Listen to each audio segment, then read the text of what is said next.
हमने व्यंजन संधि पूरी करी, उसके बाद में लास्ट विसर्ग संधि चलती है। इसमें स्वर संधि बोर्ड में 2 अंक की आती है, व्यंजन संधि 1 अंक की आती है, विसर्ग संधि 1 अंक की आती है। संधियों का लास्ट है विसर्ग संधि।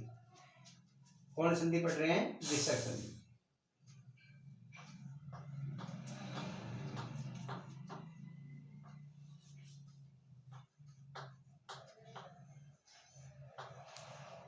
विसर्ग संधि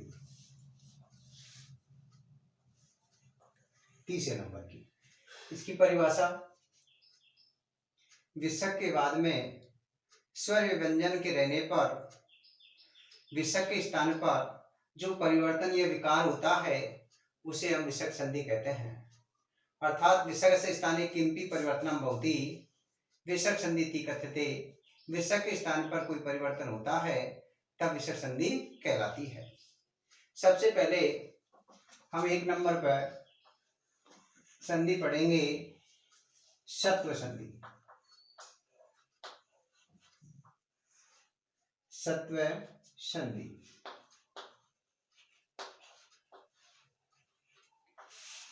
इसका सूत्र है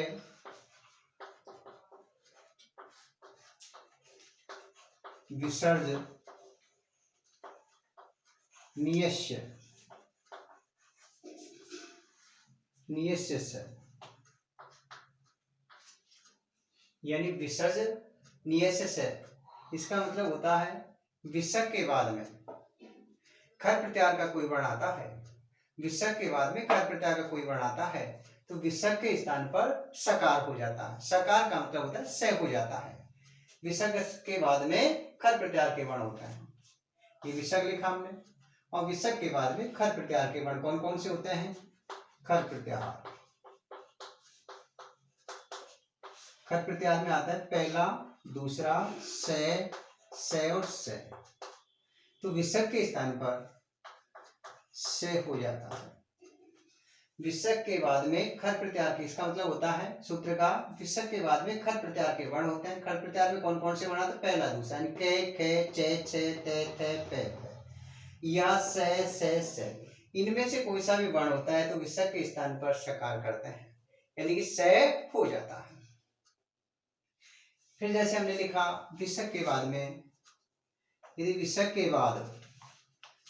के बाद चे और छे ये वर्ण हो या से हो तो विसर्ग के स्थान पर सलगम वाला से होता है। विसर्ग हट जाता है, विसर्ग के स्थान पर सलगम वाला से, यानी कि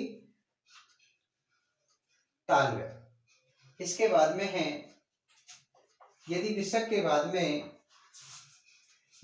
बाद में टे और ठे वर्ण हो या षटकोण वाला से हो तो विसर्ग के स्थान पर मूर्धन्य, यानी कि षटकोण वाला से हो जाता है।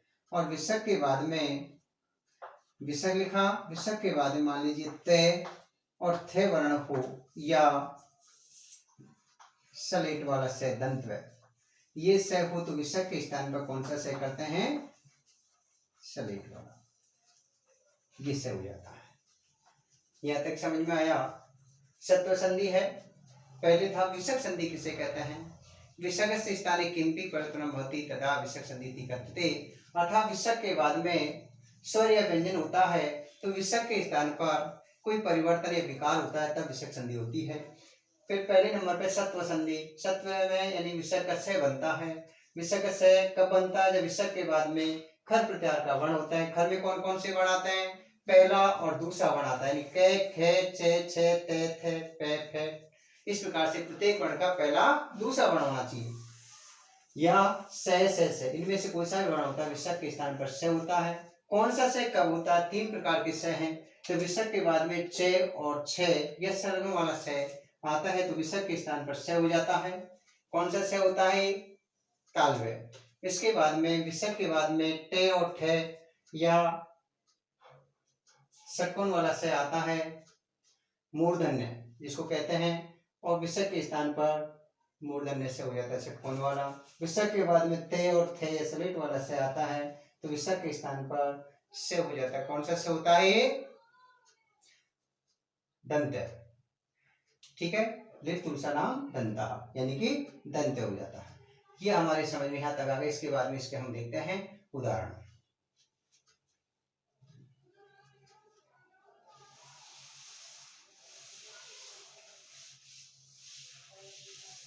देखो, पहला हमने लिखा नी प्लस छल।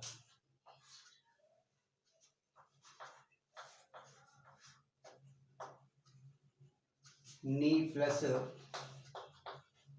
संदेह,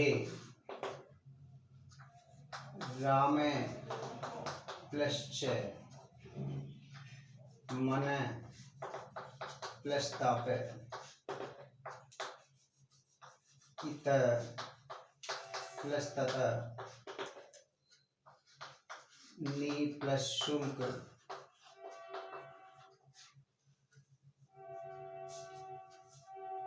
ये प्लस तू। ये इस प्रकार से हमने उदाहरण लिखे। अब ये देख रहे हैं जो पहला दूसरा वर्ण आता है, ये कौन सा से आ रहा है, उसके अनुरूप ही हम उसका सकार लगा देंगे। जैसे हमने लिखा कश्चित, के कश्चित, के प्लस चित, इस प्रकार से उदाहरण बन जाएंगे कि हमारे कौन सी संधि के उदाहरण आते हैं? सत्व संधि के। हरिश्चंद्र, हरि प्लस चंद्र, हरि प्लस चंद्र, धनु प्लस टंकार,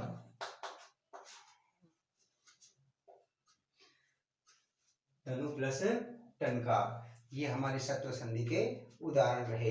लेख है प्लस टीकते, लेख है प्लस टीकते,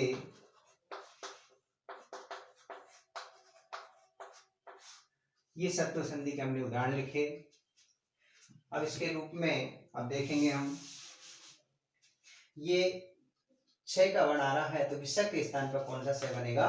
सलजम वाला। तो क्या रूप हो जाएगा? निश्चल। क्या रूप बनेगा? निश्चल। इस प्रकार से रूप हो जाएगा। इसमें है आपके ये सलिट वाला से आ रहा है तो विसर्ग के स्थान पर क्या होना चाहिए? तैथे हो या सलिट वाला से हो तो रूप बन जाएगा निसंदेह, निसंदेह। इसके बाद में है राम है प्लस च, क्या रूप बनेगा? रामस्य। इसमें मनस्ताप है, कौन सा से बनेगा? मनस्ताप है, मन है इतस्तता,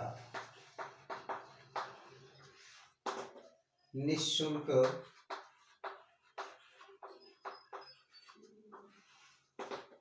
यस्तु, कश्चित। देखो, ये मैंने बताया था स्लेट वाला है तो स्लेट वाला ही हो जाएगा। इसमें च आ रहा है तो सलजम वाला रूप बनेगा रामस्य। इसमें त आ रहा है तो स्लेट वाला हो जाएगा मनस्ताप, इतस्ततः, निःशुल्क, यस्तु और कश्चित। इसका हो जाएगा हरिश्चंद्र। इसका धनुष टंकार, कौन सा से आएगा? मूर्धन्य, षटकोण वाला। लेखष्टिक, इसमें मूर्धन्य आएगा। ये हमारे सत्व संधि के उदाहरण ही। इसमें एक दूसरा सूत्र चलता है, उसके अनुसार भी ये संधि चलती है। ये तो हमने लिखा है पहला सूत्र से विसर्जनीय से। दूसरा सूत्र इसका है वासरी सूत्र। कौन सा सूत्र आता है? वासरी सूत्र। वासरी सूत्र में देखिए, वासरी सूत्र इसी का है, वासरी। इसका मतलब होता है सूत्र नंबर 2, सूत्र नंबर 2। वासरी सूत्र कहता है जब विसर्ग के बाद में, वासरी सूत्र ने कहा विसर्ग के बाद में सर प्रत्याहार का कोई वर्ण होता है। ये विसर्ग लिखा, ये विसर्ग के बाद में सर प्रत्याहार, पहले क्या रहा था? खर प्रत्याहार। सर प्रत्याहार में कौन कौन से वर्ण आते हैं? सर प्रत्याहार में आते हैं से और से। ये तीन प्रकार के से है। तो विसर्ग के स्थान पर विसर्ग रहता है, ऐसा विकल्प से, विकल्प से विसर्ग के स्थान पर विसर्ग रहता है। अर्थात विसर्ग के बाद में सर प्रत्याहार के वर्ण होते हैं तो विसर्ग के स्थान पर विसर्ग ए भवति विसर्ग ही रहता है। ठीक है, विसर्ग से परे सर प्रत्याहार वर्णा आगच्छति, विसर्ग से स्थाने विकल्पे विसर्ग एव भवति, विसर्ग के स्थान पर विसर्ग ही रहता है। जैसे हमने लिखा नी प्लस सार, निसार। नंबर 2 हरि प्लस सेते, 3 हमने लिखा रामे प्लस षष्ठ। ध्यान देंगे, अब इसमें क्या था, इससे आ रहा है तो हमने अभी पढ़ा था विसर्ग के बाद में क्या आना चाहिए, पहला दूसरा वर्ण हो, यस से आता है तो विसर्ग के स्थान पर ये वाला से हो जाता। और एक हमने पढ़ा जैसे इसका ये तो बन गया विसर्जन से सूत्र से निस्सार, और यदि हमने इसका ऐसे लिख दिया नी सार, ये भी ठीक है। क्यों है ये, क्यों हम कह रहे हैं इसको,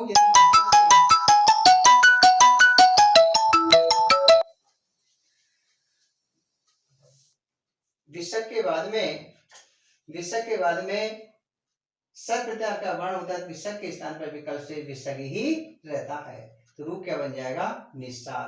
और या निस्सार, ये तो हुआ इस सूत्र से, ये हुआ अभी उससे पहले पढ़ा था हमने 1 नंबर पे, क्या पढ़ा था, विसर्जन से सूत्र से। इसका बन जाएगा हरिसेते, एक तो रूप हो जाएगा हरिसेते, दूसरा है हरिसेते। इसमें उसी प्रकार से इसमें बन जाएगा रामषष्ठ,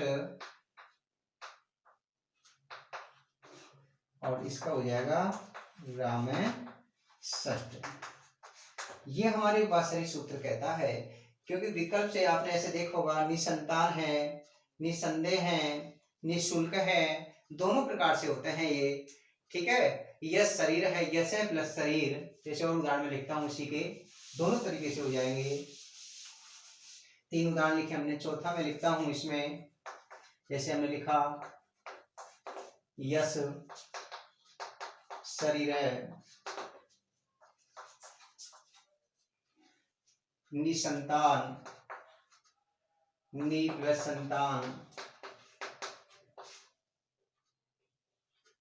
ये इसी के उदाहरण हैं। इसका हो जाएगा यश शरीर है, निस संतान, कौन से सूत्र से, विसर्जन निस सूत्र से, और यश है विसर्ग ऐसे कैसे छोड़ देंगे तो वो हो जाएगा हमारे वासरी सूत्र से, नि शब्द, क्या बन जाएगा, नि शब्द, नि प्लस शब्द, नि शब्द हो गया। इसके बाद में रामसेते, रामे प्लस सेते, क्या रूप बन जाएगा, रामसेते।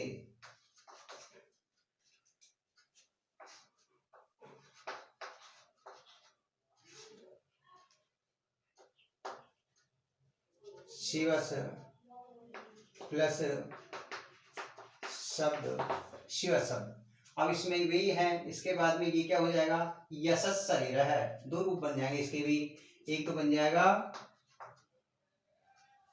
यशस शरीर है, एक हो जाएगा यश शरीर है।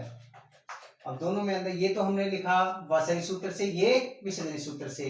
ये जब होता है जब विसर्ग के बाद तीनों प्रकार में से कोई सा विषय आता है सर प्रत्याहार का, तब हम विकल्प से विसर्ग एव, विसर्ग के स्थान पर विसर्ग ही लिख सकते हैं। जैसे इसी प्रकार से निसंतान, निसंतान, एक तो ये होगा, और एक आपने ऐसे लिखा हुआ देखा होगा नि विसर्ग संतान, ये इसी सूत्र से है।